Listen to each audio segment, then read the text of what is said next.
जम्मू कश्मीर में डिलिमिटेशन को जानबूझकर डिले किया जा रहा है।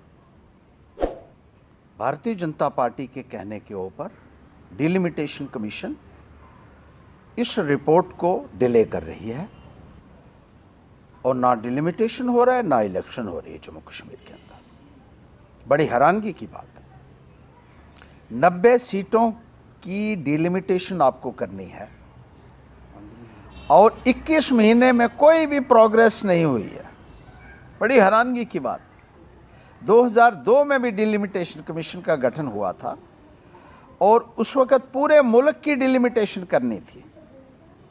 जस्टिस कुलदीप सिंह कमीशन बनाया गया जिसने 4121 असेंबली कॉन्स्टिट्यूंसीज की डिलिमिटेशन की और 539 पार्लियामेंट्री कॉन्स्टिट्यूंसीज की डिलिमिटेशन की, यानी पूरे मुल्क में सारी स्टेट्स की असेंबली और पार्लियामेंट की डिलिमिटेशन 4 साल में मुकम्मल हो गई।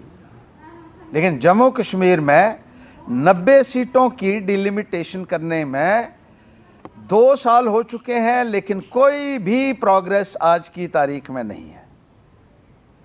ऐसा लगता है कि भारतीय जनता पार्टी की सरकार अपना प्रॉक्सी रूल जम्मू कश्मीर में जारी रखना चाहती है।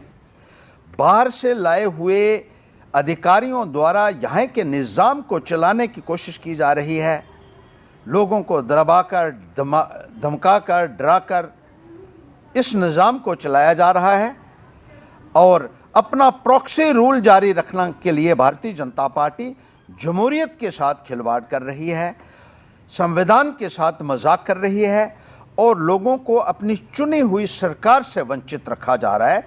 यहाँ ये कहना भी लाजमी है कि पिछले वर्ष ही 2020 में जब डीडीसी कॉन्स्टिट्यूंसीज बनानी थी तो 280 कॉन्स्टिट्यूंसीज की डिलिमिटेशन जम्मू कश्मीर में की गई और 1 हफ्ते में मुकम्मल किया गया उस काम को।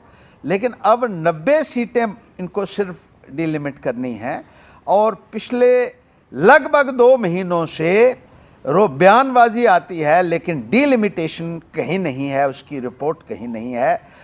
और जिस तरीके से बाहर से लाए हुए अधिकारियों से यहाँ के निज़ाम को चलाया जा रहा है, उसकी वजह से लोगों के अंदर भी एक भारी रोष है। लोग चुनी हुई सरकार चाहते हैं जिसके पास वो जा सकें, अपना रोना रो सकें, अपनी बात सुना सकें, अपनी समस्याएं जो हैं वो बयान कर सकें। लेकिन जो बाहर से आए हुए अधिकारीगण हैं उनका लोगों के साथ कोई भी राब्ता नहीं है, ना वो लोगों से मिलते हैं और ना लोग उनसे के पास पहुंच सकते हैं, जिसकी वजह से लोगों को बहुत सारी परेशानियां जो है वो आ रही हैं। लेकिन भारतीय जनता पार्टी को ऐसा लगता है ना बिजली लोगों की समस्याओं के साथ लेना है, ना पानी की समस्या के कुछ साथ लेना है, ना सड़कों की परवाह है, ना स्कूलों की परवाह है, ना अस्पतालों में स्टाफ की परवाह है। उन्हें सिर्फ अपने निज़ाम को ज़ोर ज़बरदस्ती से चलाना है और लोगों से वोट हासिल करने हैं।